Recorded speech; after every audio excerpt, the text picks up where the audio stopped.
favorite people, welcome to the channel. I promised you guys that I would be more active during this year, and I plan to keep that promise. Starting off the year, we're going to be checking out the top 10 best songs of 2021. Now, of course, there's probably going to be Doja Cat, Olivia Rodrigo, because she came into the game just guns blazing. Who else? SZA didn't drop nothing. Rihanna didn't drop nothing. BTS is taking over the K-pop industry. Who knows what we're going to see? I'm excited to see what these people have to say and if I agree with them. We're going to find out. Let's see. Subscribe if you're new here, like the video, do all that, and yeah, here we go. First video of 2022. Wild. Crazy. Okay, begin. Yeah! Roll! Now, you know I took a major step back from the K-pop industry when I didn't even know Hoseok had yellow hair. What the hell is this? I haven't even heard Butter. The only thing of Butter that I've heard is from the ads when it's like, let it roll!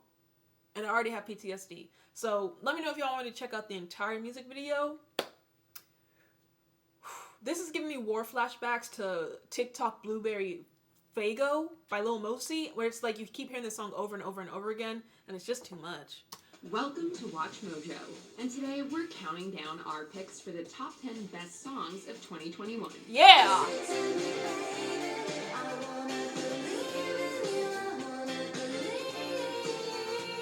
For the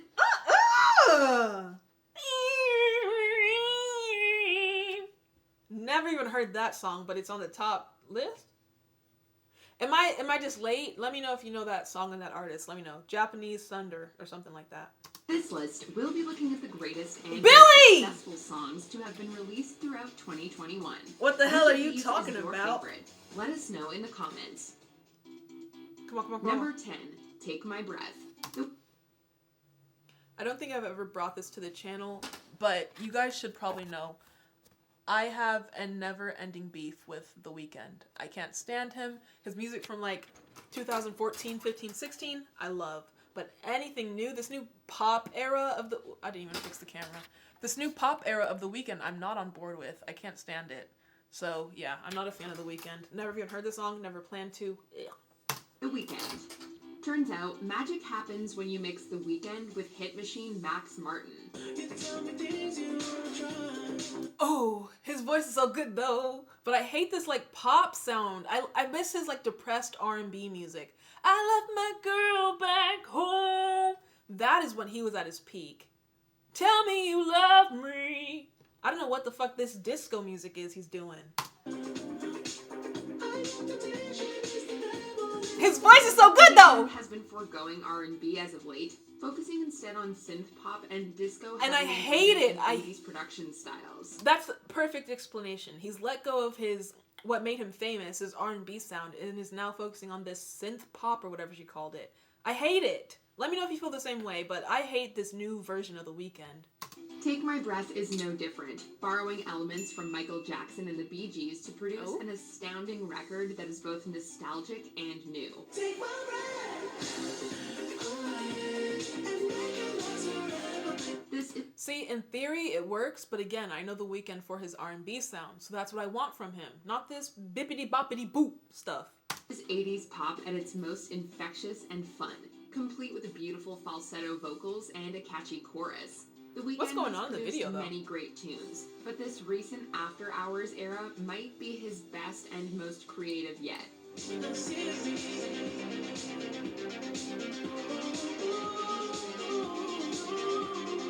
Number 9, No Son of Mine, Foo Fighters.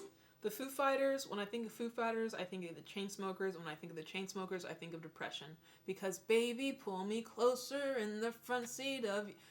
Just every song that kind of dance electric stuff is equal to a terminal disease. This song was released on January 1st, signaling great things for the year in music. Ooh! I was wrong. I'm a clown. Starting off the year as a clown. We love to see it. What is this? Yeah, now, if you're on my culture channel, then you know I'm, like, getting more and more into, like, classic rock or just rock and metal. So this is definitely up my forte. Yeah. Serving as the second single from Medicine at Midnight, No Son of Mine proves that the Foo Fighters can rock with the best of them. Yeah! The song has drawn many comparisons to the music of Motorhead, specifically Ace of Spades.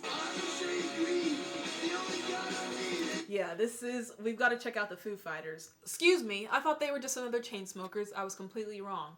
Again, if you've been on the Culture Channel, then you know I've been getting into British classic rock groups.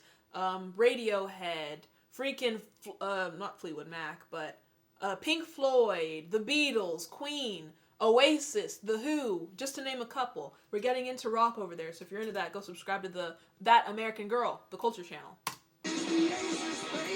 It has a similar driving beat from drummer Taylor Hawkins and bassist Nate Mendel. And Dave Grohl exhibits a menacing growl that would have made Lemmy proud. It's one of the heaviest songs that the Foo Fighters have ever released, foregoing their typical radio-friendly rock for a more extreme sound. I like that. The visuals stand out to me the most, too. It works like an internal conflict. Number 8, Rumors. Lizzo making the top 10 best songs of 2021. She's had a really good year, but to say that she's top 10, that would just have to, 2021 would have to be lacking in music drops then, in my opinion. I feel like, again, Lizzo is a great artist. She came out guns blazing. She's doing great in her career. But to say that Rumors is top 10 best drops of the year, I disagree. Let me know what you think in the comments, but I feel like, yeah, Rumors is a good song, but top 10? No. Lizzo featuring Cardi B. The music video was hot, though. Has been out of the game for 2 years, but she's returned with a certifiable banger.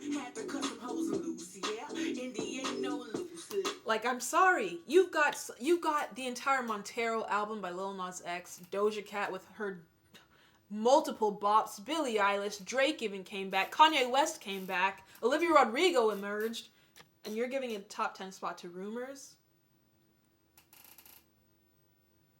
It's just not working for me. Sorry. Released in the summer, Rumors was co-written and co-performed with Cardi B, and the two couldn't have made a more magical duo. The song sees Lizzo directly addressing her critics with the passionate confidence that she displayed in her earlier singles. Yeah. That's another thing that I do really love about Lizzo. Aside from her, she does pop very well and has figured out how to like mix rap and pop.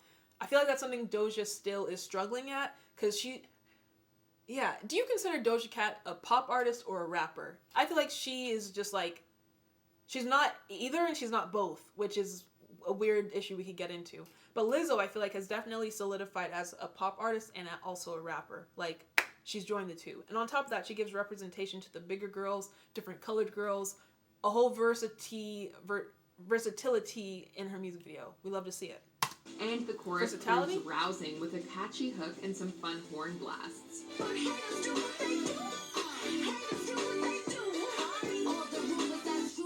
See, Rumors was a good song, but it didn't even touch, what's it called? Juice. It didn't touch, why men great till they gotta be great. To this day, that's still her best song. So again, all these flying dicks, great, but top 10, no.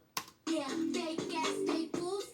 Cardi B also makes a great addition to the song with her signature flow and delivery, making Rumors a wonderful comeback for the painfully missed Lizzo. Yeah. Whoa! Okay, so again, is Rumors a bad song? No, not by any means. But again, top 10 of 2021? You're smoking crack. Number 7, Lost Cause. You know, I could just go on and on about my love and adoration for Miss Billie Eilish, but I'll spare you. But just know, she definitely deserves higher. Why is she number 7? She should be like 4 to number 1. But anyways. Billie Eilish. Many eyes were she on can Billie do no Eilish wrong to see in my if she mind. would succumb to the sophomore slump. No. Like I'm losing track of time. Oh! All Fall Asleep, Where Do We Go was one of the biggest albums of the decade, but we're happy to report that Eilish has still got it. Lost Cause was actually the 4th single from Happier Than Ever. Can we just talk about the transformation she went through this year? Fashion-wise, aside from her music, can we talk about her fashion? the big baggy dark clothes to now corsets, showing skin, stockings, heels, the hair transformation. You know, you look at the first Vogue interview and compare it to her mullet now. She's evolved for the better. Not that she wasn't good back then, but she's even better now. But it was arguably the best. It's quite a minimalist tune, featuring little more than Eilish's signature whispery vocals and a bumpy bass beat.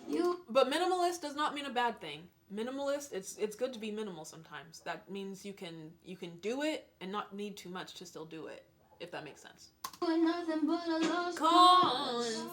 This ain't nothing like it was. But it all works for the artist's strengths. Not Billy twerking. The lyrics depict strength, confidence, and even a little bit of sass.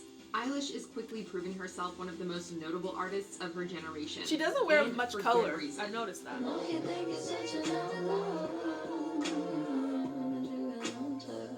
Ooh. Number 6, Leave the Door Open. Okay, I've got to just say no because I've never even heard of the band or the song. But then again, maybe I've just maybe it's a TikTok song that blew up on TikTok. Who knows? Let's see. Silk Sonic. 2021 has been a year of looking Bruno Mars. Where you at? Where you at? It is on TikTok. Look at my mind. I knew it. Oh. Still don't know the band. Still don't know the song. But I know it's from TikTok. It had to be from TikTok. Because TikTok blows up a bunch of songs lately. Oh, you got plans. Don't say that. Don't say it. What The Weeknd is doing for the 80s, Bruno Mars and Anderson .Paak are also doing for the 70s. Granted, the smooth and sultry sounds of the 70s has always been Bruno Mars's bread and butter. Yeah. With Leave the Door Open, he once again nails that decade's signature blend of soul and R&B, offering up a tune with sensual lyrics and flawless composition. I've been wondering where the heck Bruno Mars has been. And can I just point out there that his best song is Gorillaz? Argue with your mama.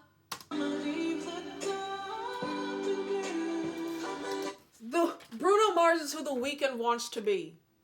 Period. Mars also proves a masterful producer, beautifully mixing a number of instruments, including congas, cellos, and violins, into a seemingly effortless whole. Vibes. Leave the Door Open makes for a fascinating and beautiful listening experience. See, don't know this part Number of the song. 5. We're so young, we ain't got nothing to lose. I'm still pissed off at freaking SZA though, because where the fuck is the next album? Yeah, you gave us Control, and it's a boppity bop bop, but where's the other album? Where's the next album, SZA? Get your ass to the studio. But anyways, Doja Cat, we stand. Planet Her, impeccable album, amazing. I was sad to hear that she wasn't satisfied with it, because I was like, how can you not be satisfied with it? The only song I didn't really care for was Woman, because I just don't... The weird thing to me is, like, it was like when Ariana Grande dropped 7 Rings. It's like these different cultures coming... But that's beside the point. Anyways, we love Doja Cat. Kiss Me More. Doja Cat featuring SZA. And I still haven't seen the music video. LA-based rapper Doja Cat burst onto the mainstream scene with Say So, a groovy disco pop tune that proved one of 2020's biggest hits. With Kiss Me More, Doja Cat returns to the pop disco well. Only this time, she brought SZA along for the ride. I haven't seen the music video, but I can tell it's a weird one. And also, is it just me, or does Doja Cat look like Jennifer Beals? I thought of this last night, and now I can't get it out of my head. Kiss me more, we're so young, but we ain't got nothing. Okay, first I thought we were in space, but now we're like an indigenous creator engineer. Cool looking boat. Doja Cat is known Saturn for blending titties. disco with radio-friendly hip-hop, and she and her team of songwriters SZA. mastered the craft with this SZA's brilliant gorgeous. single. In fact, it's also a history-making song. Real promise made me feel like a living, baby. Kiss Me More has reached the top 5 in over a... What is she doing? Why is her head a bow? I guess that's why we like Doja, because when you think someone has gone above and beyond, she goes past that. And it makes no sense, but we love it because it's art. dozen countries, and in August of 2021, Body rolls. it became the longest-running female collaboration to stay within the Hot 100 Top 10. Doja Cat is taking over the world one song at a time. She really is. I can do the same. Ooh, I love the taste. Ooh, la la. Number 4, Good Day.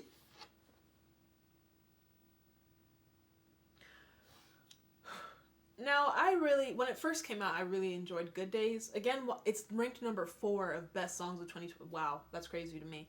It's a good song. I love the song. But it's like it's insomnia. It's your, what do you call it? Insomnia demon? That's what comes to mind when I'm just like groggy, haven't gotten any sleep, I'm tired, I'm anxious. Good days in my mind. That's what they play in a psych ward. This song is what they play in a psych ward. I swear. Good Days. I never want to hear it again. Days. SZA. Good Day. One moment. Someone is at my door. I've got a visitor. And we're back. Sorry about that. Let's go. Days was technically released on Christmas Day of 2020, but it didn't receive significant attention or chart success until 2021.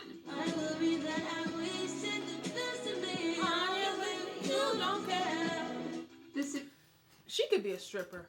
She could be a good stripper. She could make a lot of money as a stripper. And she might have been a stripper, actually. I don't know. I don't remember. But she could be one. She'd make a lot of money. Success was likely spurred by the unique music video that came in March. Good Days is a beautiful tune with an ethereal atmosphere. The song is driven by a repeating acoustic guitar riff, and SZA's vocals are imbued with a reverb effect that is both haunting and gorgeous. Yeah.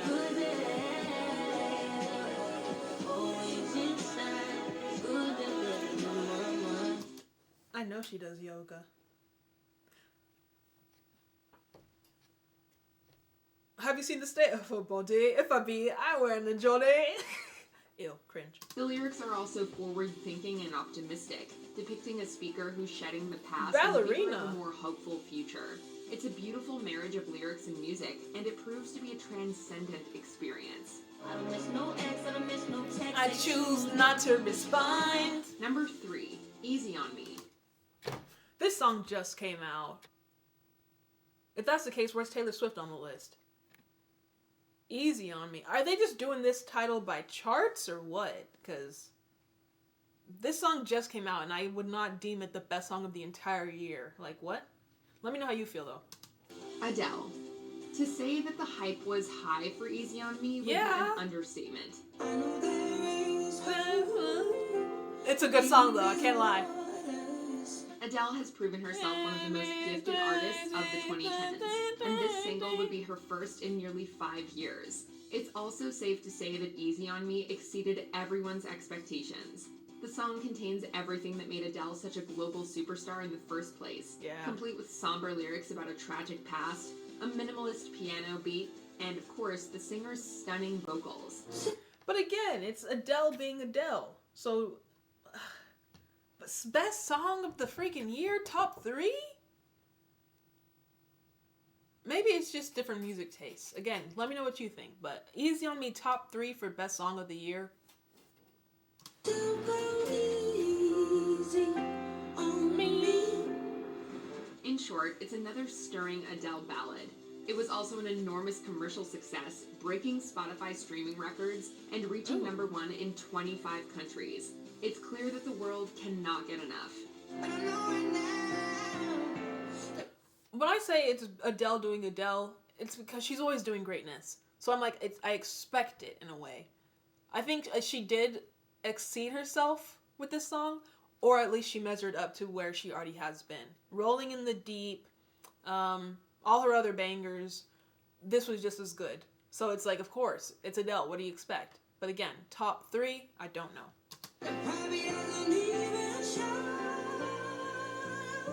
Number 2, Good For You. Mother freaking Olivia Rodrigo. I can't stand her, but she's a god. She has elevated herself. I can't stand her. I can't stand Olivia Rodrigo because I think her success is ridiculous, but her success is there nevertheless. She makes good music. Can she perform live? Hell no. But Good For You,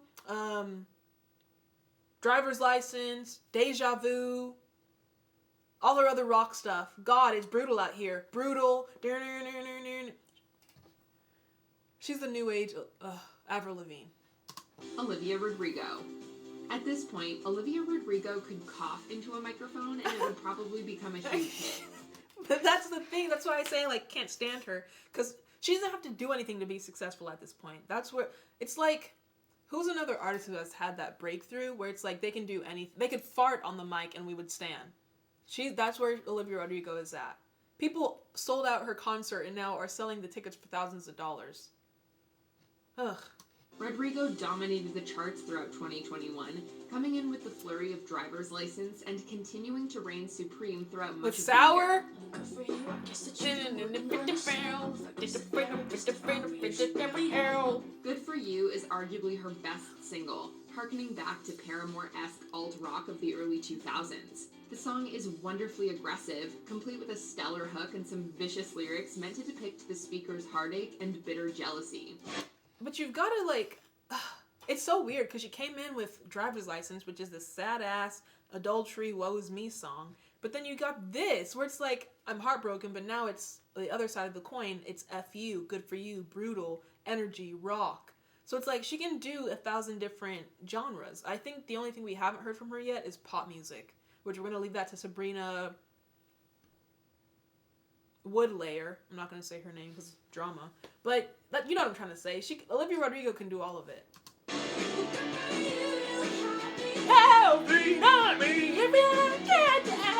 Its hostile tone contrasts nicely with the more somber Driver's License, depicting the two conflicting sides of Rodrigo and or the two conflicting sides of a breakup. Period. You're sad one minute, then it's like, wait, he was a douchebag the entire time. F him. I didn't even think of it that way though. Her entire like coming out story in the music industry has kind of been the emotions you go through, which are also replicated, I think, in the album of Sour. So her marketing team, brava. complex feelings one experiences after a split. Sociopath. Call the fire department. Before we unveil our number one... Dua. She really only had one... Ooh. My chair almost broke. She really only had one drop. And it wasn't very memorable because honestly I forgot about it until I saw her at Yeehawed. Gosh dang. Dua, where you been at? Pick. Here are some honorable mentions. Future Nostalgia. When did that drop? And no, I have not listened to it or reacted to it. I'm saving it. We'll do it sometime this year. Love Again, Dua Lipa. Dua Lipa is Came and bringing went. disco back with Future Nostalgia. Love again. But seriously though, the song came and went. Love Again was a good song, but it was like you stopped hearing about it after like 5 seconds. All Too Well, 10-minute version, Taylor's version from the vault. I don't care what anyone says, and the fact that Taylor Swift is an honorable mention is disrespectful. She should have been top 3. You gave Lizzo top 6, and there was Taylor Swift is an honorable mention. The brain cells you lack. Taylor Swift. While the first re-recording is good, Why she have the red hair? unabridged second version is epic. I still haven't seen the film. She looks like she belongs to the Cullen family from Twilight. Would love to see that. Taylor Swift acting? That Valentine's movie does not count with Taylor Lautner. Up, Cardi B. Another huge and history-making hit for the New York rapper. Yeah. The thing about Cardi B is like her team knows how to make hits. Bodak Yellow, Bartier Cardi. She knows how to make hits with her team. So therefore I think it's disrespectful to include her as like an honorable mention. Because she's not... I don't think of Cardi B as like a real artist, I guess is what I'm trying to say. She's a gimmick and she makes music. But she's not an artist to me. She doesn't write her own raps. It all just seems very commercialized in my opinion. Let me know what you think. No hate to her. Again, she makes good music. I love her personality. But you can't compare her to people like Olivia Rodrigo or Doja Cat. People who are literally in control of their craft, you know? It's still a pop though! Rap star, Polo G. This single with strong we got some storytelling elements became Polo G's first #1. Make sure I smile in public when I'm rolling my eyes too. I fought through it all, but that shit hurt me severe. Let me know if y'all want me to bring more rap to the channel. I don't really, it's mainly like a pop channel at this point. I don't know how that happened, because honestly, I mainly listen to rap music. Comethazine, NBA Youngboy, Drake, Polo G, Roddy Ricch, to name a few. But if y'all want me to start reacting to their music on the channel, let me know. I didn't think I had the audience for it, so let me know if you want that. Peaches. Justin Bieber. Get Justin Bieber all the way out of here. He is... I was the other day listening to his old music and reminiscing, and I was like, how did we go from that to Yummy? Even Intentions didn't hit the mark for me. I don't even want to listen to Peaches. I don't even know what it's about. I don't want to hear it. For me, Justin Bieber has committed adultery against Jesus Christ. He's a Judas. He's Judas. Featuring Daniel Caesar and Giveon. This pop R&B tune became Bieber's 7th #1, proving his continued relevance. Oh! Sorry. Peaches is actually a bop. I forgot what it sounded like. But it's a bop. And also it's another TikTok song. And I hate how TikTok like overuses music to where it's like you can't even listen to it anymore. But Peaches is a bop. Want